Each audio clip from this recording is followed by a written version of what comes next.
Hello, everyone. Welcome back to Powerful Nothing and Magic the Gathering Cube podcast. I'm your host, Dan, better known on these days as Too Sweet MTG. And as always, I'm joined by my co-host, James. James, how are you doing this week? You well? Yeah, I'm pretty good. We don't normally record these things in the morning. I'm still deciding how I feel about that. It's quite distressing to me. It's Saturday morning. I'm not normally talking to people at this stage of the day, but we're going to see how it goes. Be good. It's going to be good. We have a cool episode for everyone today. Time codes will be down in the description below if you want to jump around. Our main topic today is going to be one that I think hopefully people will get quite a bit of use out of. It's how to proxy a cube. But before then, we have some news. Let's jump into that first. So at the last weekend, at time of recording, we had Magiccon Chicago. There's a bunch of stuff that came out of that, including some quite big spoilers that we'll get onto in a moment. But at Magiccon Chicago, we obviously had the Pro Tour. The Pro Tour this time around had standard in it. The Pro Tour was taken down by Matt Nass. And we want to touch on some of these standard decks because some of them, there's a lot of colors in these, I'll say at a minimum, James. But let's kind of jump into them. So a deck titled Domain Overlords looks to be the most winningest deck. Like, it was the top 3 decks of the weekend was Domain Overlords. James, do you want to explain this deck a bit to me? And because I am seeing 4 colors and yeah, there's no triomes, there's no fetch lands. How are we making this work? Sure, Aunt. So Overlord of the Hauntwoods is doing some really heavy lifting here. That's the 5-drop Overlord for 3 mana. You play it to get an everything land, so all basic types. So that obviously enables your full domain and just gives you access to all the colors. But really, and there are a lot of colors in some of our cards, but in terms of our base plan, we're green-white here, right? You've got the your cheap white interaction, along with like more expensive stuff like Wrath of God. Up for Beanstalk, also doing God's work here. Really nice addition from a new set, actually, for the Beanstalk deck was Ride's End. This is 4 white, exile target creature or vehicle, but it costs 3 less if it targets a tapped permanent. So it's a 2-mana removal spell, but it cantrips off your for Beanstalk. So that's kind of nice. And similar with Leyline Binding. I mean, Leyline Binding is a great card for domain decks and always has been. We love it in Cube, and it does great work here too. But yes, nice synergies. And Zur Eternal Schema is kind of a really nice late game plan here. So this is the Esper mana, so 3 mana for 1/4 flyer. Enchantment creatures you control have Death Touch, Lifelink, and Hexproof, and for 1 white, you can have target non-aura enchantment you control become a creature in addition to its other types, and has base power and toughness equal to its mana value. So it's like turns your Leyline Binding into a 6/6 with Death Touch, Lifelink, and whatnot, but also works on the Overlords. So, for example, if you play the white Overlord for 4 mana, then next turn you just wake it up with Zur, you're hitting, you're making more flyers, and it's huge. Yeah, that actually seems pretty good. It's awesome that, like, on the face of it, James, this does look like, I'm going to respectfully use the phrase janky brew here, but this does look sick. Like, animating all of your enchantments with Zur does actually seem that's pretty hot. And like, I'm assuming this works the way I wanted to, James. So the Overlords, they have their normal mana cost and their impending cost. If we have up the Beanstalk out and we impending a Overlord, do we draw a card? Yes, you do. Yeah, okay. Sweet. Yeah, we love the that. CMC on the stack is the one in the top right. So you're drawing a lot of Beanstalk cards in this deck, I think. Yeah, this seems busted. Like, we had 3 of these, as you mentioned, in the top 4. Was there any real difference between these decks, or was it all like I can see one of them's playing an Atraxa? I'm assuming just because it's in the colors to play an Atraxa. Are there any kind of major differences between these kind of decks, or is it kind of like it's that the main game plan is like abusing value with Overlords up the Beanstalks, and is that the kind of the main vibe between them, and then it's just a bit of like personal preference or flavor between them? Yeah, I think this was like a fairly known archetype going in terms of Azure stuff. I think the major difference I'm seeing in is the addition of the full 4 Rides End in Matt Nasser's list, which seems like pretty good tech. So that's obviously like a new card, I guess. And test it. I think there was a very similar card which just destroyed previously, but I guess that exile maybe puts it over the top. 100%. That makes sense. I can see in some of the other ones they're running things like Get Lost and Elspeth's Smite deals 3 damage to target attacking or blocking creature. If that creature would die, exile it. But I guess that kind of the Matt Nass version seems like or specifically Ride's End, it exiling a permanent does seem a bit better at answering other overlords, if that makes sense. Whereas kind of like the other cheaper removal might struggle a little bit because does that work on overlords? Get Lost is destroy target creature, enchantment, or planeswalker controller makes 2 map tokens. So actually, so that would get rid of an overlord, but I guess maybe the map tokens is more relevant than we thought it was. But just having the synergy to draw a card with effectively Matt's Nest deck looks like up the beanstalk deck, and that seems cool. We like that. Yeah, for sure. I mean, I didn't watch a ton of the PT, but I did see a little bit of it, and it does seem like the games go very, very long in this format in a lot of the matchups. So I think something like Get Lost, giving your opponent the map tokens, like those extra cards do add up. Like all those little edges matter, and if you can play something where you just get that clean exile, then that seems pretty strong. Mm-hmm. Just going down the list, I'm looking at the other 4th place finisher, James.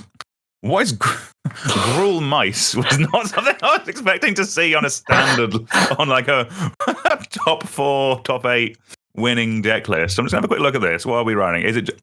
It's on how many? There's 10 mice in this? I think that's a bit of a stretch calling it. Yeah, you're not wrong. It is. So yeah, it looks like it is kind of beating down with like Heartfire Heroes. That's a 1-mana 1/1 with Valiant. A bunch of stuff from what was the Bloomburrow actually, and topping up with the Screaming Nemesis. This looks pretty. Yeah, it does just look like a Gruul aggro deck. And kind of what I'm looking down below that actually. It's good to see that there's some actually relatively budget decks in this. Like the Domain Overlords decks look to be around the $450 to $600 mark, but Gruul Leyline and Mono Red Aggro are less than $200. Like Gruul Leyline. Let's have a look at that because this deck looks to be like $135, which is pretty good for a standard deck. Like that's cheaper than like any commander deck I've built in the last couple of years. Like just in terms of just raw bits, but like, oh my god, yeah, it's just running a lot of. The most expensive card is Slick Shots Show Off, but it's running things like Cacophony Scamp, which is a uncommon, Heartfire Hero, which is an uncommon, Monastery Mentor, which is an uncommon, Callous Celso, that's uncommon. I think standard should always be standard is in a good place where a aggro deck made out of uncommon-y red and black cards is strong. Like I think that's a safe place for it to be. So that's nice to see. Yeah, for sure. I think the red pump spells deck do some pretty strong work. They have a lot of strong matchups in the format, I think. Ember Heart Challenger in kind of both of these decks is really doing a lot of the heavy lifting. That's the 1 red for 2/2 haste prowess and Valiant. So whenever it becomes the target of a spell or ability, you exile the top card of your library and you can play it this turn. So, 2/2 haste prowess is already pretty strong, right? Yeah. That ability actually kind of lets these decks grind a little bit better than you would expect them to. Like, yeah, that's fair. You know, they're aggressive decks. So they're not planning to play a long game, but it means it's not like, oh, you had some removal spells and I didn't run you over, so I have nothing left, right? They have that little bit of card advantage built in. Especially triggering off abilities as well is nice. It has in the Gruul Mice deck, it has the Innkeeper's Talent. Cool. That's the sort of Luminarch Aspirant type enchantment. So that triggers your mouse every turn as well, which is quite cool for Valiant. That's pretty hot. I like that. Yeah. So I'm looking at that. Absolutely, the Gruul Leyline deck that Lucas Deschaux or Duckow, probably Deschaux played. But yeah, it's all like 1s and 2 drops, apart from Leyline and Resonance, which in theory might be free a lot of the time. Yeah, this seems cool. I do like it. Are there any other decks that stand out to you, James? I see a note here: Golgari Graveyard Up the Beanstalk Brew. Do you want to talk about that one? This looks pretty vibey.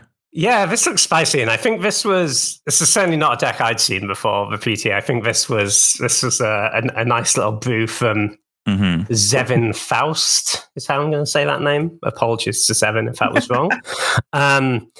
So basically, what we're doing here is acknowledging that there are a tremendous amount of cards in Standard that say they cost 1 less for each creature in your graveyard. Reasonable. Okay, yeah. And combining that with Up the Beanstalk again. So, yep, okay. We've got, for example, Chichened Gravestalker from the new set. 6 mana, 5 and a black for a 5/4, cost 1 less for each creature artifact in your graveyard. So once we've milled ourselves a bunch, this is going to be like 1 mana, 5/4, draw a card with my Up for Beanstalk. So if you find the Beanstalk, that seems great. And to mill ourselves, we've got the Black Overlord, which is obviously great here, and it's just a really powerful card.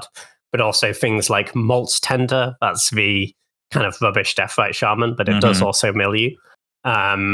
Gnawing Vermin is not a very good card, I would say, looking at it. But it sure does mill you. So you play what you've got to play, I guess. I know if you find the Beanstalk and can mill yourself, this seems like a cool little engine deck.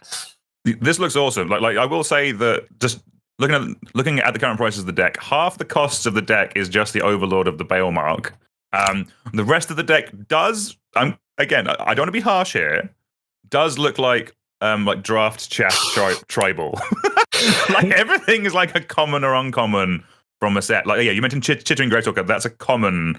You can get 2 of them for apparently 38p. Like everything is like less than 20. But like I think with a lot of these cards, you are paying more for the effort for someone to get them out of the box than you are for the cards themselves. If you're buying this, yeah, that is probably true. And a lot of the time in that spot, I'd say, you could probably play something else instead of the Overlord, which is like 50 quid or whatever. I don't think that's really true here. And Overlord seems like the only good card, frankly. Overlord and Up the Beanstalk are good. Everything else is draft chaff that we worked quite hard to enable. So I think the Overlord is doing quite a lot of heavy lifting here.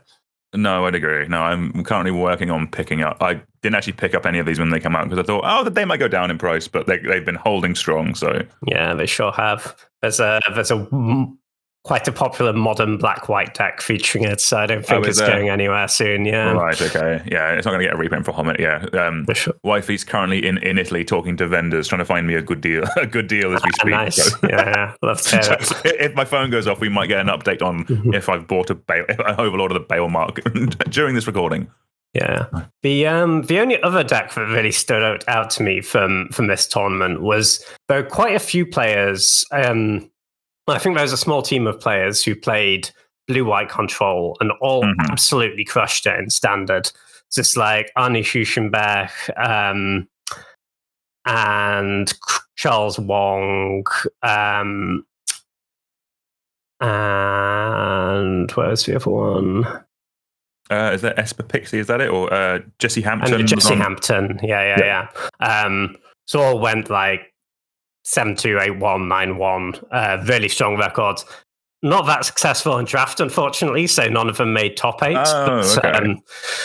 But the deck had like an absurd win percentage from the tournament and basically had no bad match. Like, obviously, it's a smallish sample size, so there's a bit of noise in the data, but didn't have a losing record in any matchups. Oh, wow. So that's a pretty strong showing, really. 100%. It's very much sort of tap out control rather than draw go. So it's playing the full 4 copies of Stock Up. That's the new card draw spell from Aetherdrift, along with stuff like Baza, the Wellspring, which the big timely reinforcements on a stick. The White Overlord, 4 copies of Jace for Perfected Mind, so you can mill them out if you want to. And just like a little bit of permission with like really cheap permission with No More Lies, negates. and then a ton of removal and Cool. Day of Judgment, Sunfall, and Temporary Lockdown is going to do a lot of work against those Gruul Mice decks. Yeah. Okay. Right. Yeah. Again, like similar to how I'm always here for a mono red deck being viable in standard. To be fair, an Azorius control deck should probably also be viable in standard. It's just one of those archetypes that kind of like, again, it's like if you can kind of do these big overarching archetypes that people can like the bits change, how you play the deck stays the same. That's how kind of you keep players going over if they like a style of that kind of stuff. One card you mentioned, Stock Up. We did talk about that on our set review. This card's $5, James. Yeah, man, it's being played everywhere. It's a 4-of in multiple challenge winning vintage deck lists. It's kind of wild. No. Hold on. What? I mean, I say this, Josh was winning with it, so okay. It's... but Josh can win with it. He does win with a ham sandwich in that format, exactly, to be fair. Yeah. But, no, it's doing well, apparently. There's some like nonsense, like blue-black paradoxical outcome deck playing 4 stock-ups. Along with like you paradoxical outcome back your Thundertrap trainer and your weird enchantment that edicts them. It doesn't make sense to me why this deck would be good, but apparently it is. But I don't understand that much about vintage, apparently. I know why I played in vintage. It's because Treasure Cruise is restricted. There we go. Treasure Cruise is restricted, sure, but there are other cards or something. I think Stock Up is pretty legit. Like it's basically dig through time, right? That costs 3 mana ish. Yeah. Again, I think from a set view, I think we both liked this card. I think I was a bit more. I'm gonna say more mid on it, but yeah. To be fair, I can't argue. Like if a card is putting up numbers in. Deck using a Stock Up, standard vintage, standard modern, legacy. All right, it's played in every competitive format. I will accept my hot take might not have been on the mark on this one, but cool. Right, a couple of other bits to touch on. So the other big, so there were a bunch of spoilers that came out from Magiccon Chicago, specifically about Tarkir Dragonstorm. That looks pretty cool. That looks pretty vibey. There will be a set review of that when it comes out. We don't want to kind of spoil that ahead here by talking about any of the spoilers, but they are online if you want to go check them out. The other big announcement is we had it confirmed what the last set of the year is going to be, and we already knew it was going to be a Universes Beyond set, but we found out that it's going to be Avatar: The Last Airbender. I don't have anything to say about Avatar: The Last Airbender, James. I know of it. I've never really watched it. I mean, I can read the Wikipedia article to people if they want, but this is another one. So this is kind of like the world we're in now, where basically if this hits, I think it'll really hit for you. If this doesn't hit, then like it's unlike other Magic sets where it's in universe. There's more of a likelihood it'll find a middle ground and people will kind of be here for it. With this, like from a thematic point of view, I don't care. But like I've been saying this with like stuff about Final Fantasy, they're kind of like, I might not be a Final Fantasy fan, I might not be a Spider-Man fan, I might not be an Avatar: The Last Airbender fan, but I am a Magic fan, and if there's cool cards that just are cool and awesome and come out of it, then I'm kind of here for it. From a thematic point of view, like this doesn't hit for me the same way as like Lord of the Rings or Warhammer did, but I think that's just that's just the era of Magic we're in right now, where some of it just doesn't excite us as much as it used to. James, what's your thoughts on this? Have you ever watched Avatar: The Last Airbender, the original cartoon, or the bad M. Night Shyamalan movie? Honestly, when someone told me this was the next Secret Lair, I thought they were talking about the film with the blue people. James Cameron's Avatar. Yeah, okay. Yeah, but a different thing apparently. Yeah. That is not the set we're getting. I don't care about this IP. I've not engaged with it at all. I mean, I've had a rant on this podcast about Secret Lairs, about Universes Beyond before. To me, this seems like something that would have been a cool like secret lair or supplemental product. So that like 4 commander decks. 4 commander decks, perfect, right? Because then it's like there's actually 4 elements in this. This oh my IP god! And want to get involved, can go and buy it and engage with it. But it's not something that everyone has to engage with, because a lot of people aren't really going to be that invested in this IP, right? And to me, I think a lot of people would much rather have like a in-universe Magic set versus this. I don't want to make you feel worse about this, but they pushed Lorwyn back for this. Yeah, Lorwyn. Yeah. Oh, Lorwyn's sick as well. Like, how about it's universes beyond Lorwyn? When they said here we go with it's Lorwyn. it's when they said that they were pushing Lorwyn back to make room for something. Like that did make me think we're getting something like something big, like Game of Thrones, like Star Trek. Like this is no disrespect to Avatar: The Last Airbender fans, but like. It's coming after Marvel. I'm going to use the term a proper IP. And again, no offense to Avatar: The Last Airbender fans. You are valid. You are seen. We love you. But it's when they push like a return people have been wanting for years back to make room for something. I was expecting something that a vast majority of people will want. And there is a world where I don't realize how big the last Avatar or Avatar: The Last Airbender fanship is. Like, it was like a Nickelodeon cartoon, so there will be a lot of people who grew up with it. Fully appreciate that, but yeah, it's as I said, it's much more the Marmite thing right now. It's people will love it or hate it rather than kind of be like interested just because it's a current Magic set. I would say, just from a theming point of view, like the fact that it is based around the 4 elements of fire, water, earth, and air, like that does feel a bit more magic-y than something like Final Fantasy. I think it will fit in easier because it'll be like, I mean, like lightning bolt. Actually, no, there isn't lightning. So fireball, for example, could be in the card or like in the set, that kind of stuff. Like the question is, have they lobbied the Avatar: The Last Airbender writers to retroactively add forests to their elements? That's one issue. Yeah, annoyingly, it is. Yeah, from a gameplay point of view, it's not like it's probably better from a gameplay point of view that it's not just like a mono-colored set, or maybe just green will not be appearing in this set. No, I guess green is earth, right? So what are we missing? Well, plains could also. Oh, is plains wind? I guess plains is wind. Mountains fire. So black. So swamp. Right. Yeah. Okay. We need. Doesn't do anything. So yeah.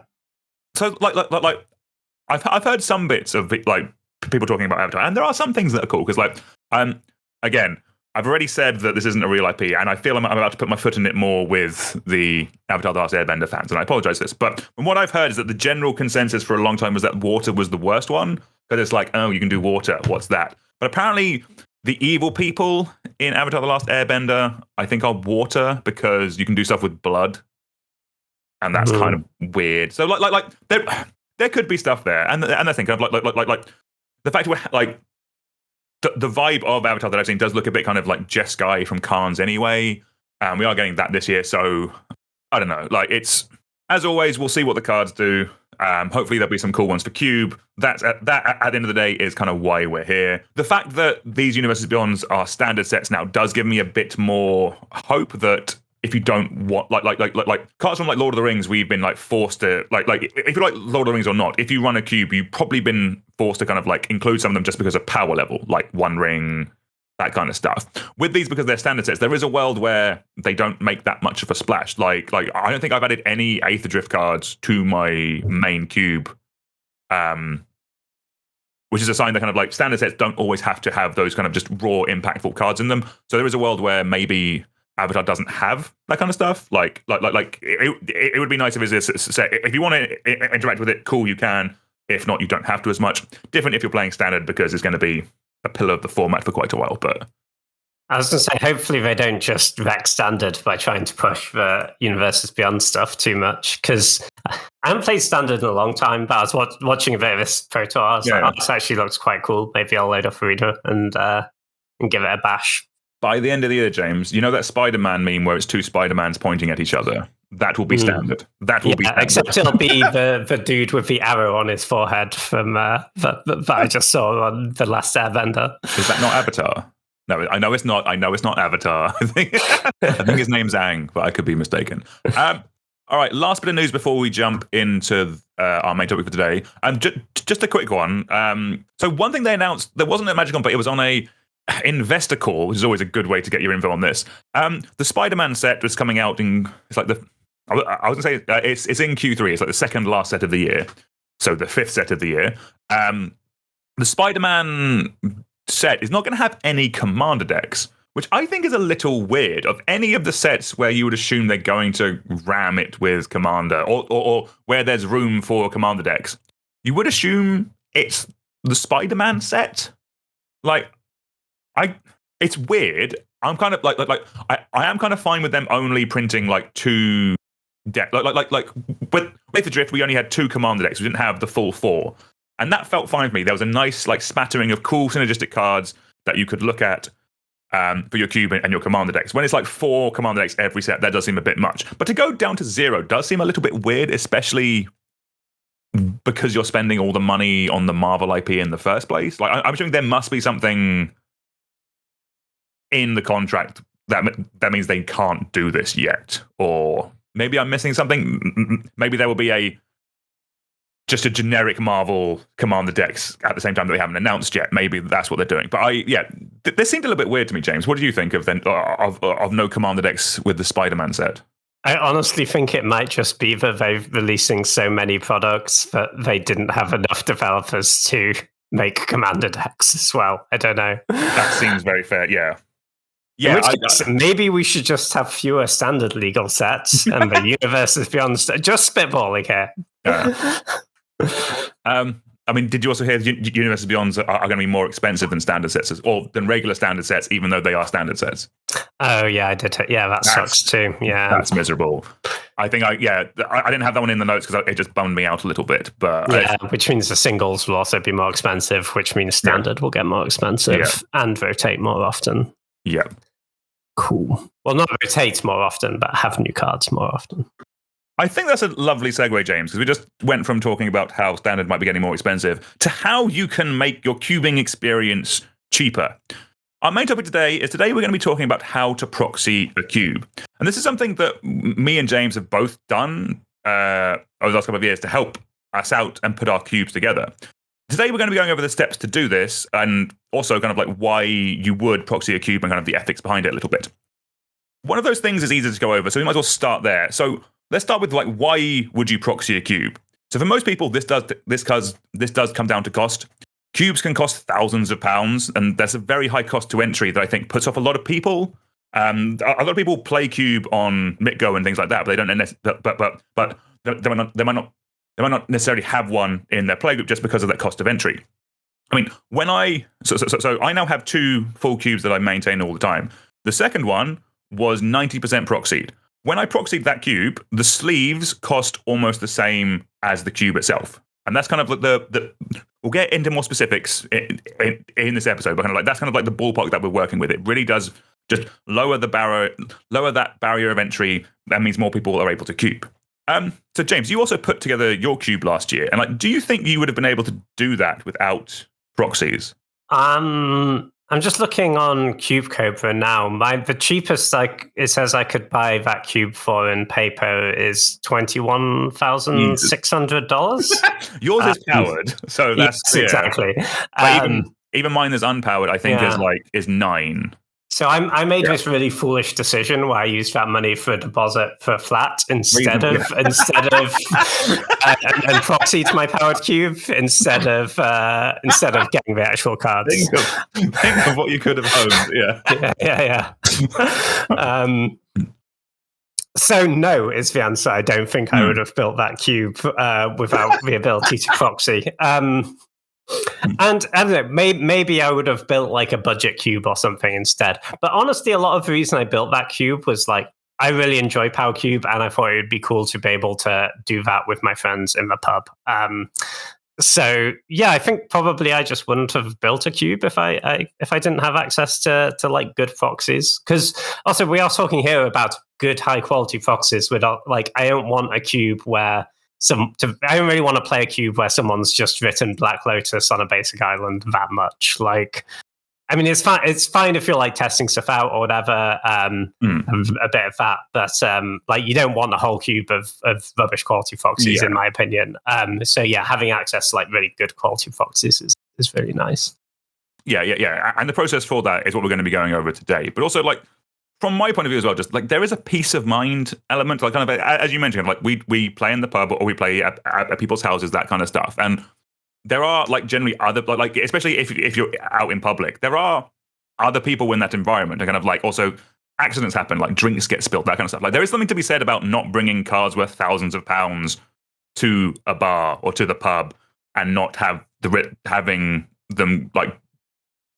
the worst case scenario of like something go missing or like a card get lost, like natural accidents. I'm not even talking about like people like someone random coming by and swiping a card. Just like a card can get knocked on the floor and get missed and get lost. And if that's a real card, that could be hundreds of pounds. But if it's like a proxy dual land that's worth like 30p, it's more annoying that you have to then proxy it again. It's not like, well, I've just lost a couple of £100. Like that thing's kind of backbreaking. Kind of like, as a cube owner, like James, like how do you think having expensive cards being proxies has affected how you are at the draft? Like personally, I feel kind of like less stressed. I don't worry about where my cards are. Like I'll still count. Everyone gives me back the right number, but that's kind of more from an admin point of view rather than oh no, my money point of view. Like, are you kind of similar? Yeah, for sure. I mean, maybe I should start doing that actually, because what keeps happening is that people take their deck apart, put the basic lands with the basics and the spells in the spells box, and forget about the sideboard and take the sideboard home with them. Right? That always happens. And if those are real expensive cards, that is now like a slightly stressful situation for me, right? Like, obviously, I trust everyone to edit, but I wouldn't like having like all the expensive stuff like randomly not in my cube. So yeah, it just makes the whole thing a lot more chilled, I think. So yeah, I mean the approach I've taken is just like stuff that's cheap I already own, sure, use the real thing, but yeah, I'm just not out there to go and spend thousands on a cube, because I think it does, to me, it doesn't enhance the play experience, and it is going to add more stress and obviously the expense and everything else. And like, obviously, some people have like a goal to own a fully non-proxied version of whatever their cube. And I think that's really cool, to be clear. Like, I'm all for it. It's like not a thing that drives me, because I'm just not a collector in that way. Like that's never been a part of Magic that's actually appealed to me that much. I've always been here more for the gameplay than the collectability part. And obviously that's very different for different people. That's about your personal relationship with Magic. And this isn't to say that aspect doesn't matter or anything. It's just to say that if you just want to, if you're also not in it for the collection part, you're just in it to have a cool gameplay experience from your cube, like this is a pretty good way to do it. Yeah, I completely agree with that. The last thing kind of on this part of this, or on this section anyway, is kind of like, one thing I've also gotten out of proxying a cube is that, because that cost of entry is so much lower, and like even like budget cubes, kind of like it's one of the reasons why on this channel I've not really or we haven't really done episodes on like how to build a budget cube, because like even a budget cube is still going to be like, if you want it to be like have cards like Lightning Bolt and Counterspell, kind of like cards that people know, it's still going to be about $500 once it's all come together. And kind of like, I personally wouldn't like, again, anyone like how people spend their money is how people spend them. Like, spend your money how you want. But personally, I can't recommend to someone go and spend $500 on a like budget cube when you could proxy absolutely anything for half that cost, including sleeves in a box. Like, the main thing I've got out of proxying is that it's let me have multiple cubes. So my first cube was mostly real cards, because like the ordering from the process we're going to go through today wasn't as accessible when I put my cube together about 5 years ago. I proxied like at the time kind of every card over like the £50 mark. But my second cube, I put it together. We will do an episode on it in a few weeks, but kind of like every card worth over 30p is a proxy, unless I owned it. And if I'm honest with you, owned like a spare copy of it, because I do have cards in Commander decks. It was just that easy. I made my list and I ordered it, and it just like it means that a cube now costs like 250 quid for the whole thing, including like box and sleeves and stuff. And that's just such a lower cost of entry that not only does it mean people can have their first cubes, but it means after a while you could have your second cube or your third cube, you can do different things. Like, that's very cool and is really something, as someone who likes Cube enough to have a podcast about it, I don't know how you feel about this, James, but like just having that ability to like just do something new and cool is really interesting to me, and it is something that kind of like gets me excited. Yeah, for sure. And it just gives you more flexibility in how you build your cube as well, right? So, for example, I'm putting together at the moment in paper a 180 card, so like 2 to 4 player version of the 100 Ornithopter cube, which I'm pretty psyched about. Again, shout out to Dan's showing me the Ornithopters on the webcam. Love to see it. Shout out to Lucky Paper Radio as well, by the way, for coming up that cube. That cube's sick. And most of the cards are very cheap. It's going to be mostly real cards, but also there are cards I would just have to cut if I didn't have access to proxies. Like, I'm not going to spend 150 quid on an Earthcraft. Like, I just don't need to do that. Reasonable. Yeah. But that card's really cool in the cube, right? That's like one of the most, to me, like one of the coolest combo things you can do is the Earthcraft deck. I think it plays really well. So yeah, like if I didn't have access to proxies, I would just have to cut that card, and that would be a real shame. And this just lets you get, so it just gives you access to a broader range of things, right? Because something like Earthcraft, there's not really a card you can sub into for Earthcraft. It's a very unique. No, event. it's very unique. Yeah, I mean, there's a lot of worse, much worse. Like, are we Springleaf Drum? No. This is not the same thing. It's not the same. Yeah. No, that's it. And yeah. Doing this kind of proxying will just let you try more things. It just makes things more attainable for everyone, and that's awesome. Before we get into the how to do it, we should probably touch on like what are the moral implications of proxying a cube, because one thing that's important, and I do want to stress here, is that we are talking about proxies. We are not talking or supporting in any way counterfeit cards. And there is a massive difference between that, because proxies are cards that look like Magic cards, but they cannot be mistaken for a real Magic card. So, for example, like in this method that we're doing, you are going to get high quality proxies, but there is 100% no way of making them look like Magic cards or be confused fully. Like, for example, all of the cards that come out of this method will have in tiny writing on the bottom, this is a proxy, or on the back will have a different Magic bag. Like it'll have like maybe the Magic bag, but without the Magic the Gathering logo on the back. So there isn't a fear that you can confuse them with real Magic cards. Like we are not supporting counterfeiting here. We are not trying to trick people into thinking that we have these real cards.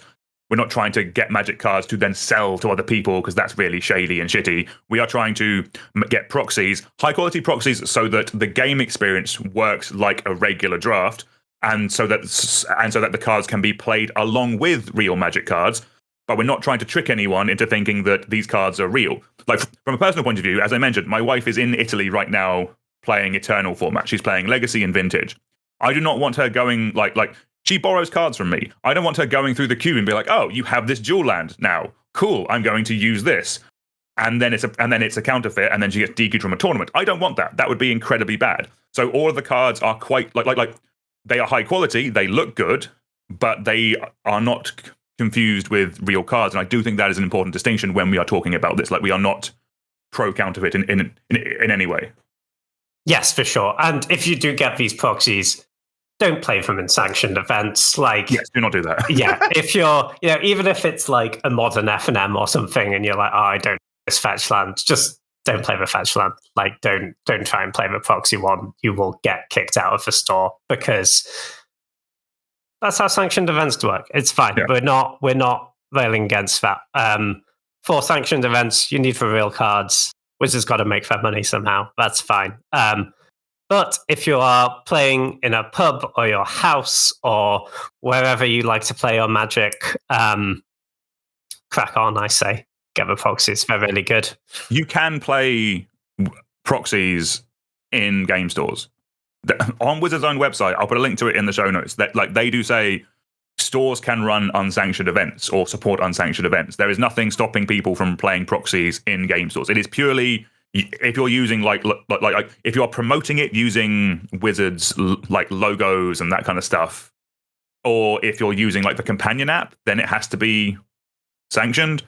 But Cube isn't like that. You don't do that for Cube most of the time, or any of the time. Like like you can still play with these proxies in a game store, and also it's a Cube. Like generally speaking, you are going to be playing with people you know. They don't care where the cards came from. That they just care that they know what they do, they look good, and that you can, and that you've organized it. You've gone to the effort of putting a cube together and organizing a draft. That is what they are there for. They are not there to be like, oh, the back of this card that's behind a sleeve I can't see doesn't have the logo on it, therefore my immersion is ruined. Yeah, there may be greater barriers to your immersion than that, given recent developments. Yeah, Spider-Man's going to ruin them much more than the back of a card. Exactly. So, but yeah. So I do think that was an important distinction to make, because we are not pro counterfeit. We are like we don't want to trick anyone. We are being open and honest with what we are doing here, and effectively, this is just another tool you can use to make Cube more accessible. So let's actually talk about the process we're going to be going through today. It uses a service called NPC Fill, which loads cards and produces an order from makeplayingcards.com. Worth mentioning that we are not affiliated with either of these in any way. If anything, this is kind of anti-affiliation, because I am affiliated with TCG Player. So let's hope we don't listen to this episode, I guess. Yeah. It'll be fine. Don't worry about it. But James, you did find this initially as a way of like helping to put like Canadian Highlander decks together. Kind of like, can you tell us a little bit about NPC Fill and kind of like how you've used it in the past? Yeah, for sure. So mention makeplayingcards.com. Makeplayingcards.com is a company that prints like good high quality custom playing cards, basically, but not Magic specific in any way. If you want to just use makeplayingcards.com, you upload an image to be the front of your cards, an image to be the back of your cards, and that's fine. And then they print it off and send it to you, and it's good, it's high quality, and that works fine. The issue is, if you wanted to proxy like hundreds of distinct cards, the amount of legwork you would have to do to go and find all those images, upload them manually one by one to makeplayingcards.com is not really set up to do hundreds of unique things. It is set up to do like custom playing cards with custom packs, you know? So it's not optimized for that process. It would take you many, many hours, I think, to do like a big order for like if you were doing like a large amount of a cube that way. So that's where a piece of software called NPC Fill comes in. NPC Fill is a open source, free to use piece of software that is designed to automate this process of making Magic proxies with makeplayingcards.com. It's okay to use, like it's a bit fiddly, but it is a lot easier than doing it manually through the Make Playing Cards website. Basically, you download the NPC Fill app, you give it a list of the cards you want. It will find images for those cards for you. It will let you select the artwork you want, and it will then create the order for you on makeplayingcards.com. It will upload those images to the website and create you an order. Yeah, it's been pretty smooth. Like we'll jump into each of those things in a bit more detail in a moment. But like from my end, like I had used makeplayingcards.com beforehand when like a few times I've made like Christmas cards, made my own Magic cards to give out to people for Christmas. I used Make Playing Cards for that. Like the quality is pretty good with these, and the NPC Fill part just kind of takes off the lead work, because like when I was doing like those Christmas cards, there are things like print borders. NPC Fill will take care of that. Like if you uploaded your own artwork to makeplayingcards.com, you need to add like bleed lines. So you need to add a bunch of black space around the edge of cards so that when they cut it up and when they print it, that the artwork is as it should be. Basically, NPC Fill just takes care of all of the background faffing that is there, as kind of James mentioned. So kind of like, let's go kind of step by step a little bit, if that's all right, James. But kind of like, so the first thing you do is you go to the NPC site and you make a new project and you enter in your list. This can be copied from CubeCobra. It can be a list you've made yourselves, or if you wanted to, you could just take the current MitGo Vintage list or the MitGo Vintage Cube list, copy and paste it in, and that will start generating your order. The list, the cap size per order is 612 cards, so you do have a bit of flexibility. You can put some more on as well. The choosing your artwork part, so once you've got your list in, it will show you all of the cards. There you can then cycle through a bunch of pre-existing artwork. So some of it is high-res scans with, like, this is a proxy written on the bottom right-hand corner. There are alters on there. You can get different frames. I would personally spend a bit of, like, if you just want something to be functional and work, you can just click submit and it will work. But it is worth going through and just clicking through and finding artwork that you like or that you think is good. I know, James, you've had some comments on one of your, like, was it your Underground Sea is kind of egregious? Oh, it's so bad. It's so bad. It's not even a real magic artwork. I don't know where it came. I don't know why it was first on that list. But I was getting annoyed at NPC Phil by this stage because it used to be a little bit less smooth than it is now. Yes, and I didn't check all the artworks to a satisfactory level, as it turns out. And the Underground Sea does bother me, to be honest. I need to get another one. Yeah. but that's the thing. Like, So when I last did it for the Cube, I proxied recently. I think it took me about like half an hour just go through and just like, because you can either click the next button to cycle through them, or you can click on the artwork itself and then it will show you all ones that are available. It generally takes like a couple of weeks for new sets to come up, but like we are like 3 weeks after Aetherdrift has come out, that will definitely all be on there by now. Just a thing on some of the technical lingo. So the higher the DPI, that means the higher the resolution will be. So all of them have a DPI number next to them. The higher the number, like that's, I think, dots per square inch. The higher the number it will be. You also pick the art that'll appear on the back of the card. There's a couple you can cycle through. Obviously, the website does also take care of double-faced cards automatically, which is fantastic. Otherwise, you would have to do that manually in makeplayingcards.com, and that kind of sucks. But it takes care of everything for you. It's all pretty good. What then happens is the website will export the whole project as an XML file. You save that into a folder, and then you download the NPC auto app and save it in the same folder as the XML file. You then open up the NPC autofill app, which will start processing everything. It does feel a bit weird because it does take control of like a browser, but it is using the open source software that is generally used for this thing. It feels a bit weird, but it is all good. It's all above board. Everything's fine. Effectively, yeah, it opens up your default browser and will start like dragging stuff along. Like this process used to take, I think the first time I did this, it took like 8 hours to do like a full 612 cards. The last time I did it, it was like half an hour. It is improved dramatically over the last like 6 to 12 months and is now much smoother. But basically what it does is it opens up a browser and opens up makeplayingcards.com and makes you your order. It starts manually filling in the whole order for you. And then basically at the end, you are left with your order, and then that's when you just click, like add it to your cart, and you click buy, and you enter your shipping details, and effectively that is it. Like the setup is uploading your list to it, and then it'll make the whole thing for you. It's pretty smooth. Kind of apart from the time's getting a bit quicker since last time you did it, James. Is that basically your experience of it as well? Yeah, for sure. It's and to be clear, like this is all documented as well. There's a pretty good guide. I think we can maybe put in the show notes. Yeah.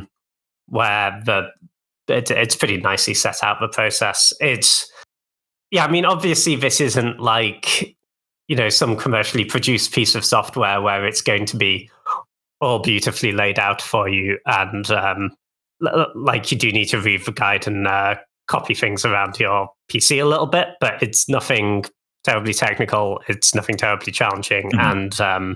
And I agree. Obviously, like, you're giving this piece of software the ability to open a browser window and do stuff on your PC, which feels weird, but I know you can see all the code on GitHub yourself if you're so minded, and I don't think there's particularly an issue with it. Certainly, I've never had an issue with it personally. It's I think it's a pretty useful tool.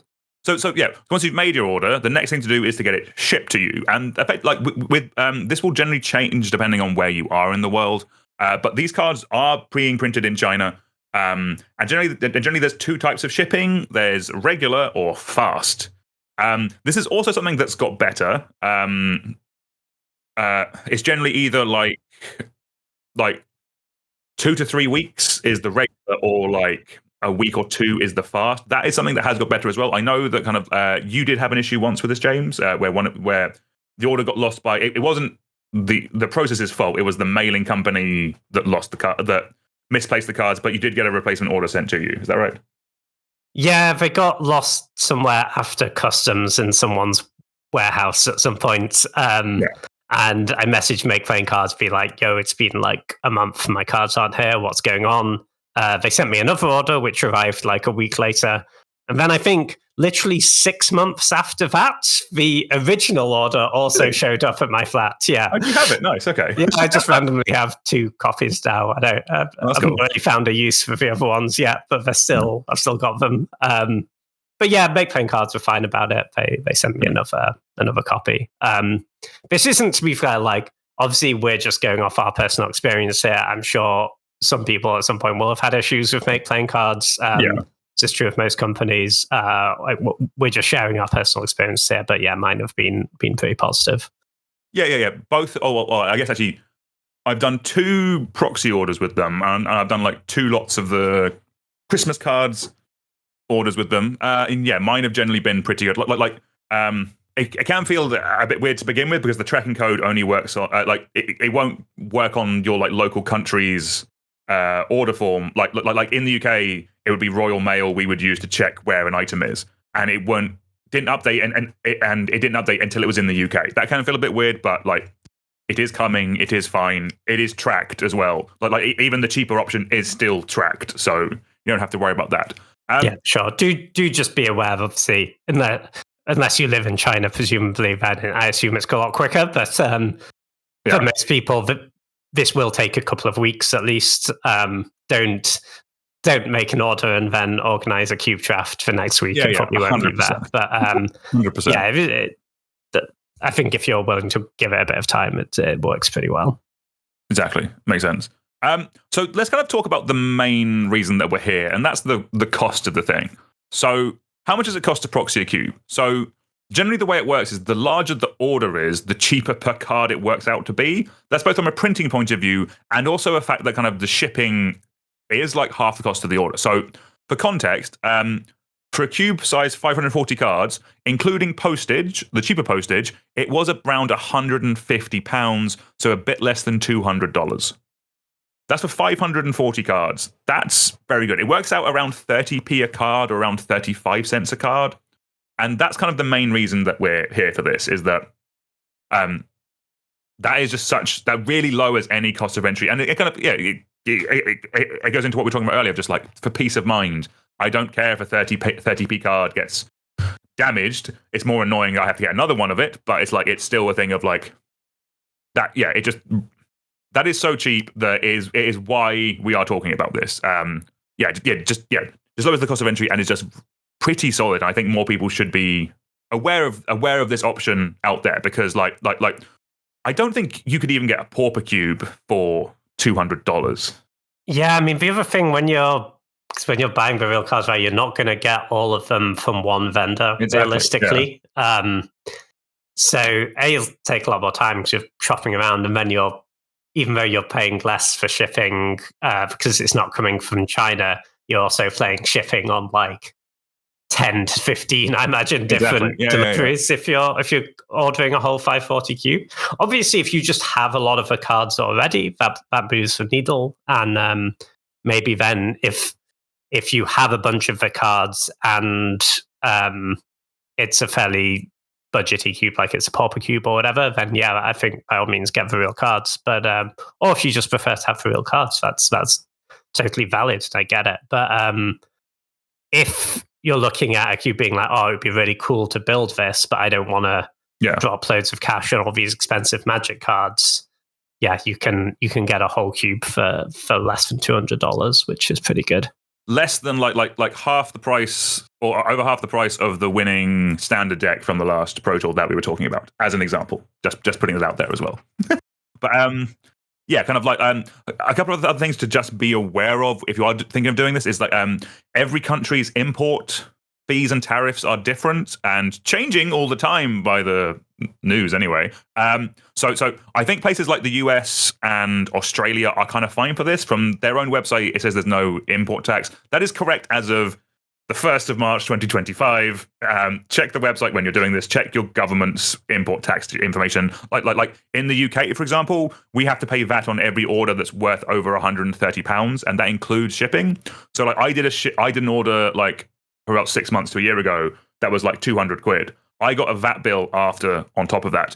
My last order, I made sure it was less than £130, and I didn't have to pay VAT. That is that's a thing for the UK. I think there are some countries like for Europe and Canada where this might be more relevant. So Google your own country's import tariffs and just work that out, basically. Because the last thing we want is for people to do this method and be like, cool, I got a cheap cube, and then they get a bill from their version of Royal Mail 6 months later for 50 quid. Doesn't feel nice, but yeah, just worth mentioning. And yeah, but as per the website, America and Australia have no issues with this whatsoever, so crack on. And I would assume, yeah, mainland China as well. I hope we have some viewers or some listeners in mainland China. I'm assuming, yeah, it's cheap for them to get it posted because it's going to be a little bit closer. And also, actually, again, when we said the shipping costs was half the cube, we are basing that on shipping it to the UK, actually. We are probably as far away from China for shipping means as you can get. So, again, if you're in Australia or maybe South America or North America, it'll probably be cheaper. So this could actually be way cheaper, actually, just because shipping does take up generally for us about half the cost. But even for us, it's still very attainable and very reasonably priced. So yeah, just have a look. Something to consider as well. Nice. The other thing, just to kind of mention and to keep aware of, again, so you can if you just want to proxy the whole list and just have it easy and done nicely, then by all means do that. One thing that I did with the last with the last cube I proxied, which I mentioned earlier, is I did any card that was worth less than the cost of a proxy I purchased, and I didn't use and I also checked for cards I already owned. The reason I did that is because actually I got the proxies for 2 cubes in one order. I got the 540 cube that I was putting together, and also I got a 4-player cube as well out of one order. And that's something you can consider as well. Like you can do multiple things, or one thing I did with the larger order is just had a word with my friends. Are there any proxies that you want? That kind of thing. The other thing as well to keep in mind is that this obviously gets you over that initial cost of entry for a cube. But if there's updates, you're not going to be doing this kind of big proxy order like every month, just because of the cost of the shipping is generally going to be too high. So one thing that can be worth doing on your first order, if you're going to do this, is just if there are any other cards that kind of are either like expensive or that you're kind of like thinking you could play in the future, maybe just add them to the order as well, so you have them available to you, so you don't have to like buy them in real life. It's kind of like say you wanted a say you think Tolarian Academy could go in your cube, but you're not sure if you want to try it out straight away, maybe try it in the future, just add it to the order. It's 30p. That's much better than $100 later down the line, basically. It's kind of what I'm saying with that. Yeah, for sure. I think for the set-by-set updates for your cube, obviously, yeah, so you're not doing a big order every time. So what I would do is, if they're cheap and you want them in right away, just buy the real copies. And if they're expensive, then just maintain a list of cards that you want to get, and maybe in 6 months' time, a year's time, you might want to do another one of these proxy orders, or maybe you're building another cube or something, or you want proxies for something else, and then you have that list ready to go, and you can get a bunch of updates for your cube at the same time. Yeah, 100%. Last thing to kind of, another thing I do want to touch on is the quality of the cards. So we wouldn't be recommending this if we didn't think that the quality was good. So in a sleeve, I don't think you can tell the difference between one of these cards and a real Magic card. If let out of a sleeve, they will curl slightly quicker than at least an older Magic card, probably a little bit quicker than a new Magic card. It is a different core on the inside, so if you rip them open, I think it's black core rather than blue core or something. Like, so there's some weird printing method that kind of like the actual Magic stock is harder to get hold of. But it is in a sleeve. I do not think you can tell the difference. And I've had some in sleeves and boxes for a couple of years, and I've had no issues. Everything is completely fine. Kind of like would you agree with that, James, in terms of quality? Oh yeah, for sure. I mean, they look great. They look like a real Magic card, except it says proxy not for sale in the bottom right. And I've not had any issues with curling. And this is why we're recommending you. I mean, you can do what you want. We're just sharing our experiences, right? But this is why we go and spend 200 quid on ordering some proxies rather than just printing them off on a printer, right? They do look like proper Magic cards in the way that if you're playing with them, you won't feel like you're playing with proxies, really. No, 100%. Yeah, it's almost become to a point where like when you're playing with them, you do not think about them as being proxies. It's literally when you make the order, that is the period where they are proxies. Then they are just the game. They are just part of your cube. They are game pieces. We're talking about it today because we do recommend this as a service. It is good, and if you can get use out of it, that was kind of the point of today. There is like one little thing I kind of want to finish up on, and that's kind of I generally found people have got more open to proxies in general. I don't think they're there for Commander yet, because there is an element of like, where is the kind of line in Commander? There is that kind of social contract that's a bit more there in Commander than there is in something like Cube or Canadian Highlander, where kind of like where you're sitting, you know what you're doing when you're sitting down. It's kind of like there isn't the pre-conversation of like, what power level are we at? That kind of stuff. That does feel a bit worse in Commander. Kind of like if you proxied a dual land for a cube, no one's really going to care about that, because anyone who's cubing could have access to it. If you kind of proxy some lands to make your mana base in a Commander deck a bit more tuned, that people are more likely to have an issue with that. It's genuine fun, but that's like, their issue isn't going to be with the proxy itself. It's more with the use case of it. It's generally what I found with things.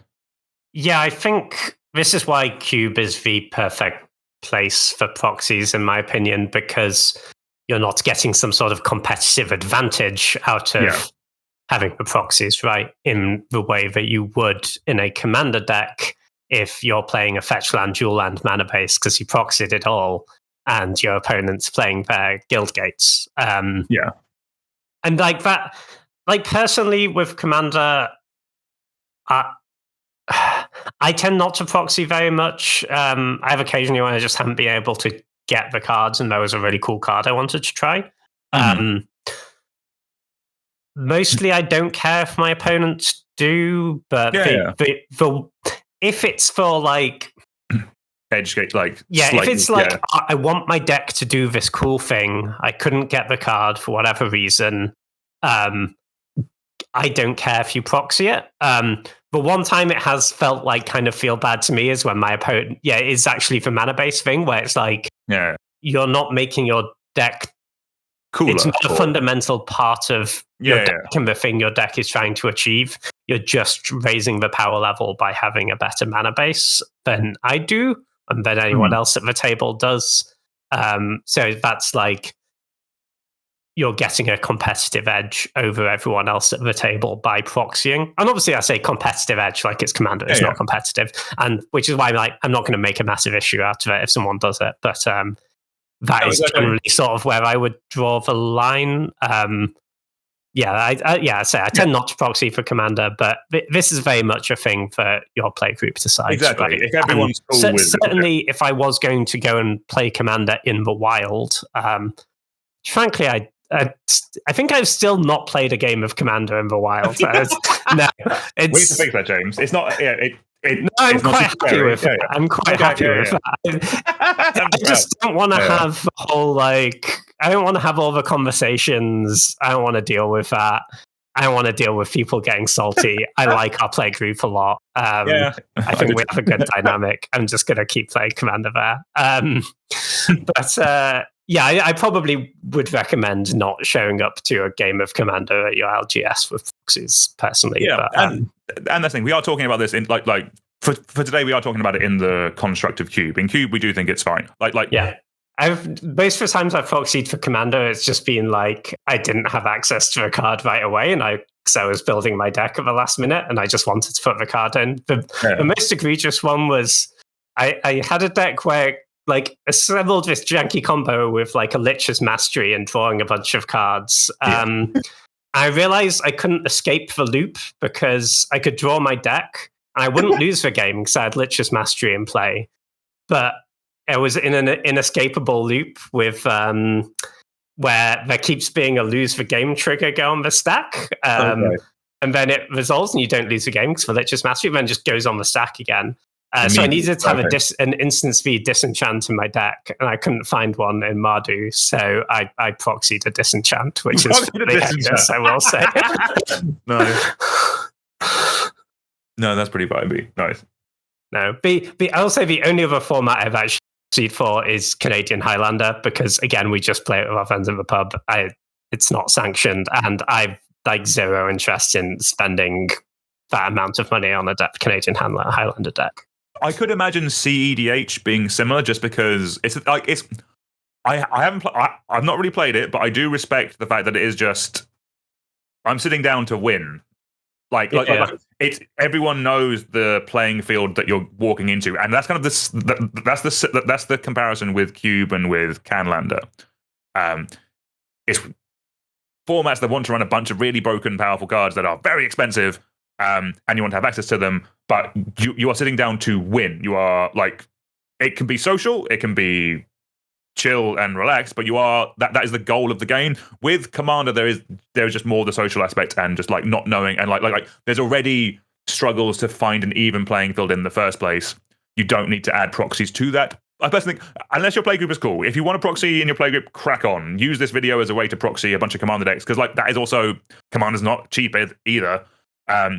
If your whole playgroup is cool with that, then by all means crack on. At the end of the day, you do you. If you are enjoying how you are playing Magic, then you are doing it correctly. Yes, for sure. We're just sharing our experience and how we approach the issue. I think you take away from it what you want to, and hopefully this is at least a useful guide on how to proxy if you decide that you do want to. Phenomenal. Right, so I think that's where we're going to leave it for our main topic today. We do have a little bit more to touch on. We're going to move on to what have we been playing. There's a new limited environment out.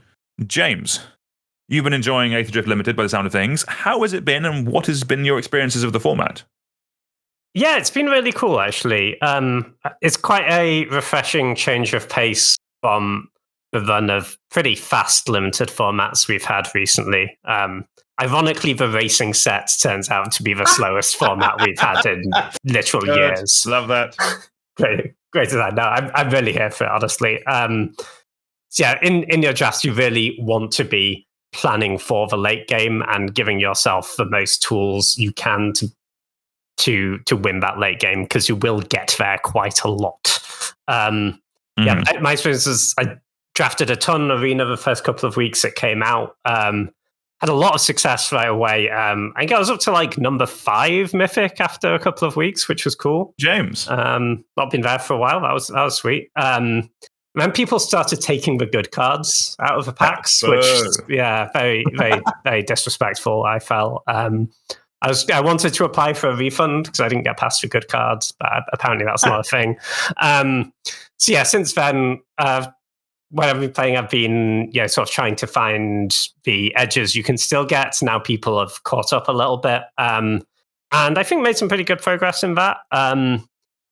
There is more to the format than just the level 1 deck, which is always good to see. It's been a fun format to play. Actually, I've had a lot of fun. I think the gameplay is really good. You think it has been slower? Like, again, because there are mechanics in there, like max speed, but which oddly is a mechanic that from pre-release anyway, didn't seem like you were getting off that quickly. It does seem more something that kind of you accrue value over time. I'm like, what do you think has caused it to be slower? Yeah, it's interesting.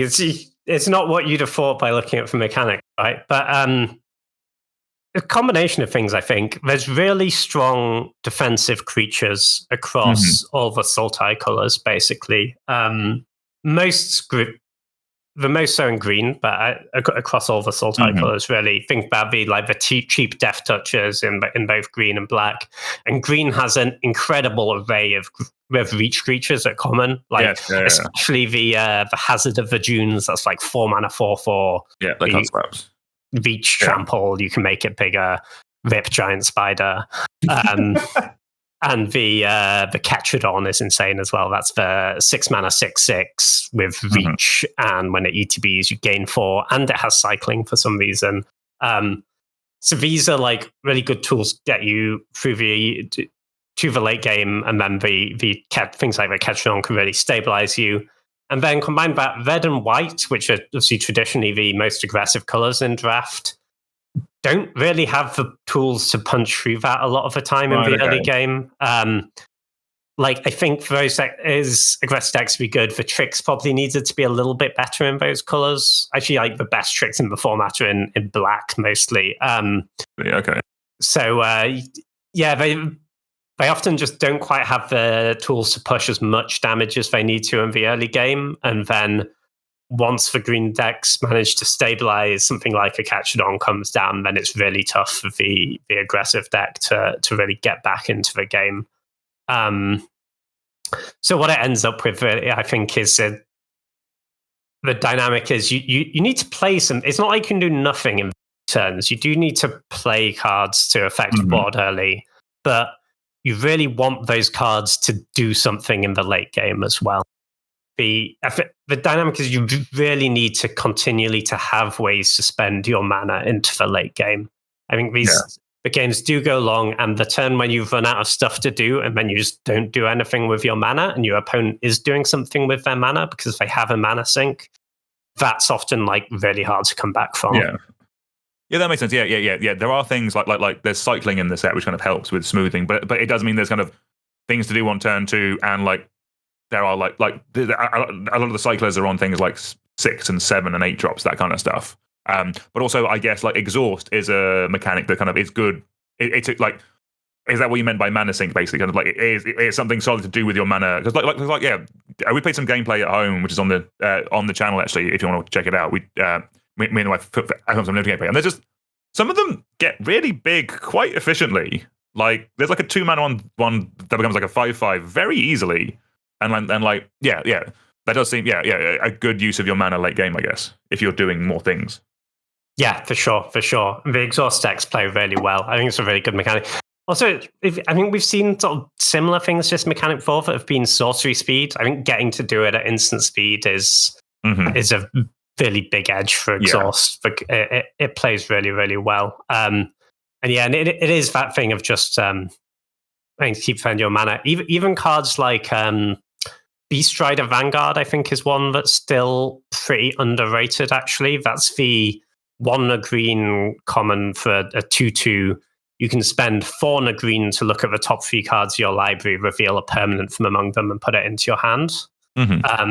So it does something early. If you need it to trade on turn 2, then it trades on turn 2. But if you end up in a board stall later, this will put you at a big advantage because it's letting you keep spending your mana, dig for more action. So like that, I think, plays a lot better than just, for example, the 2 mana 3/2 in green. No, that makes sense. Yeah. From my experience of the format, mainly from Seal, which I know is a little bit slow, but like I had plenty of games where I was able, even if my opponent was slightly more aggressive than me, I definitely found that there was time to kind of like stabilize and turn the game around by kind of building up to something or just doing slightly bigger things than them. Has that transversed over to draft as well? Yes, for sure. Like board stalls are a very real thing in the format. I sort of feel like we haven't seen a board stall in Limited since 2019, you know. But it really does happen in this format. Like because of all the regions, it's hard to punch through them sometimes, and so having a way to get an edge when you can't attack is really important. And it's actually, I think, a skill that is very important in this format is when the board gets stalled out, you feel like you're a little bit ahead, you have a little bit more on board, but your attacks still don't look amazing. Like figuring out which creature can I start sending to get some trades in that are a little bit okay for me. Like maybe they're not a trade I'd be excited to make normally, but it clears the board a little bit, maybe unlocks another attack for next turn. I think that's actually like a bit of a learned skill. I think that's something that that if you're not used to playing in these board stall scenarios, I think you can lose a few points there, right? Because you just look at it and it's like, well, I really don't want to trade my Ketradon for that 1-mana Death Touch creature, right? But sometimes you have to do that because it's going to unlock an attack with your 7/7 hazard next turn, right? Or something like that. Actually, one thing I think that kind of signifies this pretty well is I know that there's a card that you put in our group chat, Riverchurn Monument, 1 and a blue. Pay 1, tap any number of target players, each mill 2 cards, and it has an exhaust ability for 2 blue. Any number of target players, each mill cards equal to the number of cards in their graveyard. So when I looked, when I was doing a video just on building a set cube for Aetherdrift, this is one of the lowest rated cards on something like Draft Sim. But you actually rate this card quite highly, don't you? Because you found games have been going longer than you've expected, and like actually being able to mill out an opponent seems viable, and like it's not like there is that much reanimation or graveyard matters stuff in this set, so it's not as much of a like bonus for an opponent to be milled. Is that kind of fair? Yeah, I think this is actually like amongst the best rares in the set in limited, because we say the games stall out naturally sometimes, but if you have this card in your deck, you can build your deck to stall the game, right? Because you don't need to attack. At some point, you will find this card and it will end the game outside of combat, which is very, very powerful. If you draw it, because if you draw it early, right, so you're not going to use your mana every single turn on this. You will need to affect the board sometime. But the turns where you have a spare mana, you just mill them for 2. And it does put a very real clock on them because of that exhaust ability. If it didn't have the exhaust ability, it would be far, far weaker. But it means even if they don't put any cards in their graveyard, you only need to mill them half the cards in their deck, right? But and then you just exhaust and win. But people mill themselves a ton in this format. There's things like Pothole Mole, the Dredges Inside. These are very, very commonly played cards. There's a lot of Surveil actually, just oddly on commons and stuff in this set. Yeah, for sure. And when they mill themselves, it's kind of doing double duty helping the monument, right? Because they're both taking cards out of their and putting them into their graveyard for that exhaust ability to then mill even more cards in the future. And yeah, you just get to a stage where, like, sure, maybe they're getting a little bit ahead of board, but you only need to survive like 2 more turns, so you can just make some chump blocks, and that's enough, and then you just kill them with the exhaust. And often, even if they find a removal spell for this, if you can like exhaust in response for a removal spell, you're like, well, I didn't quite get you for all the cards in your library, but you have like six cards left, so you've got to win pretty quickly, you know? Yeah. No, that's sweet. That's cool. What have you generally found to be the best colors? You mentioned Sultai. Is that kind of where we are, or what are you liking in this format? Yeah, I mean, if you can get it, green is the best color, and it's not very close. Cool. But just because of the depth of the commons in green is kind of phenomenal. Like, there's like 4 or 5 green commons that I'm not that unhappy to first pick, and that's just not true of the other colors. I said that green is now very contested because people know it's the best color. Yeah. Like, first week, you'd get the Migrating Ketradon, for example, you'd get that like 7th. That's just not going to happen anymore at most tables where people know what's going on. But yeah, when you can get them, I think, especially like green, blue, and green, black. So green, blue exhausts and the green, black graveyard self-mill deck are both very, very strong, and just give you that late game engines which can take over. When green isn't available, I've found Esper artifacts to be quite strong too. Something like Pactal Terror has really overperformed. That's the 3 and a black for a 3/4 artifact creature. When it or another artifact enters, you drain them for 1. So this is nice because, again, helps you progress the game without having to get into combat, but also gets you to max speed pretty quickly, even if you don't have good attacks. And there are some powerful max speed payoffs, specifically in black. The way max speed pays out is actually kind of interesting because generally the good payoffs where you really care about max speed are on the more expensive max speed cards. But it's not that good to like play. So, for example, there's a Necroregent, right? Is 4 and a black, 5/4 creature. Start your engines. At the beginning of your end step, if you have max speed, you make a 2/2. That's a really strong payoff. But it's kind of not a good approach to just play that and start your engines on turn 5, because then it's going to be so late by the time you get to max speed and the board's probably already pretty stalled. So you kind of need a cheap start your engines card to get it going earlier, and you get your speed up. Then when you play your more expensive start your engines card, which is one that has the payoff you actually care about, then you're already at max speed and you're already going. So it's you kind of need quite a lot of pieces for it to come together, because you need a way to start your engines, a way to get through damage, and then a payoff. Because mostly the cheap start your engines cards, the payoffs on them aren't that good. Like, they're fine. There's things like the there's a cycle of them where they start your engines, and then if you have max speed, you can pay free, exile it from the graveyard, and draw a card. Like, that's fine. It's game value, whatever. But it's not a payoff that's going to win you the game, right? Whereas the more expensive ones do that, but you have to do more work to enable them. Yeah, so so in terms of best decks, I think green-blue exhaust is great, green-black graveyard is great. All the green decks are kind of fine, just because green is so strong, but those are the two where, if they're available, they're kind of over the top. The Esper Artifact deck can be, I'd say, if you're a 2-color artifact deck, probably blue-black is the best one, but you quite often end up splashing in that deck, I found. And then the other decks I found to be okay, and this is where you can get a little bit aggressive. I think black-based start your engines decks can be quite good. Black actually has more tools to get in for damage than the other colors, because the Pactel Terror helps a lot. There's some good cheap flyers like the Wickfolk for like 2 mana 1/3 flyer. I think we talked about our set view Surveil 2. That's really strong. And it has the best trick in the set with common, which is the Maximum Overdrive. That's 1 black. Put a +1/+1 counter on your creature. It gains Death Touch and Indestructible until end of turn. So always wins combat, and your creature stays bigger. So the black start your engine decks can be quite good. So I found like red, black, and black, white both be pretty solid in that regard. Mm-hmm.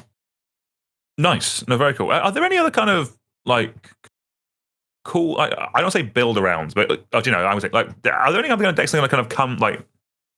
Are there any other like cool build around type of decks? Like is discard a deck in this? Because there is that chariot that makes a bunch of cats. Like is there anything like that in the set where kind of like it's not sticking to the 2-color archetypes as much, but kind of like it's something cool you can build? Because like it does look like there is sort of a cycling deck, but kind of like it does appear to be kind of like over multiple colors. Yeah, so like the sort of core of the discard deck, I'd say, is definitely in blue-red, but you can splash back there's a couple of payoffs there. Mm-hmm. The blue-red cycling discard deck, I've seen it be really strong, but you kind of need to get a lot of the good payoffs. It seems like do you need like a bunch of rares and mythics to make it good? Like do you need so there's 2 uncommons that are very good. There's Marauding Mako. Yes, that one does look fun. Yeah. And there's in blue it's basically a 2 mana Marauding Mako with it's got flying, the Scrounging Skyray. Okay, that's cool. Yeah. So those can be really cool if you get multiples of them and get that engine going. It can be quite strong. But one thing I would say with that is that the bulk of the cycling cards cost 2 mana to cycle. And you should not, in general, be putting cards in your deck with the plan to spend 2 mana to cycle it. That's just not a good use of your mana. And because it costs 2 mana, or the 1 mana ones have a colored pip to cycle, it means that you can't do the thing that you did in previous formats with cycling, where you play like 13 lands. Exactly. Yeah, because you just can't cycle from that quickly. So if you just then cycle all your spells away, you'll just end up flitting out and playing lands. So really what you need to enable this, the really key card to enable the blue-red discard deck, is the Thunderhead Gunner. There's some uncommons who do a similar thing. This is the best thing at common. It's 5 mana for 4/5 reach, and once a turn you can discard a card and draw a card off the top. Nice. No mana involved. And this, I think, is actually just Red's best common. It's better than Lightning Strike by a lot. It's it means you just don't flood out. It meets that thing of letting you keep using your mana because you will discard your lands and find action late game. And it just triggers your Makos, triggers your Sky Rays, and means that you, without having to put a bunch of bad cycling cards in your deck. The other payoff I think is really sweet for the discard deck, but I haven't quite decided how good it is there's a uncommon called... I did the thing where I started talking before I looked up what the card is called. Yeah, there's an uncommon called Push the Limit, which is 6 mana for a sorcery. You return all graveyards you return all vehicles from your graveyard to play. They gain haste and basically get crewed for free that turn. That's like 7 mana, in fact. But if you're really churning through your deck with stuff like the Gunner or the blue-red uncommon that loots, you can just dump all these kind of trashy vehicles in your graveyard, and this is your win condition, right? And it's kind of sweet. I tried it once. I think I went like 3-3 or something where it was. I had a lot of fun. I feel like there is something there. It does feel powerful when it works. Yeah, it's a cross between like an overrun and a living death. So there's always something there when those are involved. Nice, they sound cool. But like now people have kind of worked out what the best decks are. Now people know that kind of like green is the best color. Like what are you doing now to win, James? Like how are you finding your edge? So obviously, when you can still get your good 2-color green deck and get past enough cards to make it work, then you should just do that. A lot of time you won't. So the ways I found to adapt, firstly, I've been splashing a lot more. You have time. The fixing's quite good, and you have time to play like the 3 mana fixers. There's like the Veloheart Bike, which is a vehicle that taps for mana any color. There's a Manalith variant at colorless as well. And just the gain lands being at common. Like, are you not guaranteed one in every pack? Are you? But they are at common, so you will at common. Yeah. So that's all very good. And it means that, and it kind of works whatever colors you're in, because if you start off green, you start off with a good green commons when green is cut, so you kind of expect it to be. This means that you can still, because the green commons are deep enough, you're going to get like 8 to 10 good green cards, even if it's cut, right? So if you're willing to splash, that means that you can still get to enough playables and get the required power into your deck by splashing. You then draft like your secondary or your other primary color is whatever color is most open. But then if you have the fixing, you can splash for the other powerful cards you see. And really, this is a format of, I want my deck to just have more powerful cards than yours. Like, I want to play a game where if we all both see the majority of our decks, I want to be favored in that scenario, right? Nice. So yeah, I've found splashing to be pretty good. It also works very well in the artifact decks because they're kind of across the Esper colors. So I'm very often, if I'm drafting artifacts, I'm 2 of the Esper colors and splashing the other one, because there are some very powerful gold cards there, like Haunt the Network. That's the one that makes 2 fops and drains equal to number of artifacts you control. Or there's the blue-white vehicle that then finds that then tutors for another artifact from your deck. You can even chain those together. That's a really powerful late game plan. Cool. Splashing in. There's actually a couple of green cards I think are still pretty underrated. The Beast Rider Vanguard I spoke about earlier, that's a very powerful mana sink. It's not a card I'm like happy to first pick or anything, but you see that card going like 6th or 7th quite a lot still, and I think it's like a pretty powerful 2-drop. There's a 2-drop that still matters when you draw it later. Yeah. And then the other one is Rise from the Wreck. I don't see people. This is a very powerful card, and I don't see people utilizing it that well. So this is 2 and a green for a sorcery. You return a creature card from your graveyard, a vehicle from your graveyard, a mount from your graveyard, and a creature with no abilities from your graveyard. So like a vanilla creature. So if you can get all of these, that's obviously phenomenal. You're getting like 4 spells. And 4. Yeah, and it's not just. It's actually better than like a draw 4, right? Because you're getting 4 spells in the late game. Yeah. You're not going to get 4 most of the time, but you can get 3 quite a lot. If you it's mostly a green-black card, but if you're milling yourself quite heavily, and you see this card, I'll actually even be planning for it before I've seen it.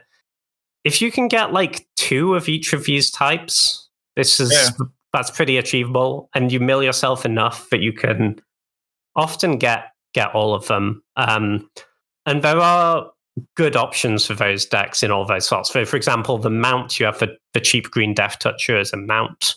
The vehicle, there's plenty of green-black gold cards, great, obviously, but the bike is also pretty solid. And even the creatures with no abilities, this is like a very slight package in this format of vanilla creatures matter. Cool. Oh, yeah, there is the cycle of legends, isn't there? Yeah, exactly. And green has a common non-legendary vanilla creature. It's just a 2-mana 3/2. But yeah, if you can get the Terrian is the best one of these. That's for like 2 green, so quite hard to cast. It's a 9/7 vanilla. Decent. Yeah. Well, that just dominates the board late game, so getting that back is insane. But even like the black one is like a 3-mana 7/2 vanilla. Like, it's not ever getting through, but it's basically a Death Toucher, right? It still trades late game. So if you can just get a few of these cards in your deck, then that just makes your Rise from the Wreck really, really powerful later. Sweet. Yeah, I do need to get a bit more of Aetherdrift in. I really enjoy what I play, and for someone who was complaining about not vibing with Universes Beyond stuff, I vibe with this set. I thought it was cool, so yeah, I should get in some more. I should get in some draft action before it rotates and before we have the next set coming soon. Right, but that's going to do it for today. James, pleasure. Thank you for the chat today. Yeah, been a good one. Yeah, I think we covered some cool topics today, and yeah, good to get that in. Yeah, always a pleasure. No, I enjoyed that. Nice one. Right, Marvus, just leave me to thank you all very much for listening. Do make sure that you give the podcast a 5-star review, that you tell a friend, all that good stuff. Helps the podcast grow, helps us do cool and interesting things. But that's going to leave it for us. It's goodbye from me. It's goodbye from James. And until next time, we'll see you all soon. Goodbye.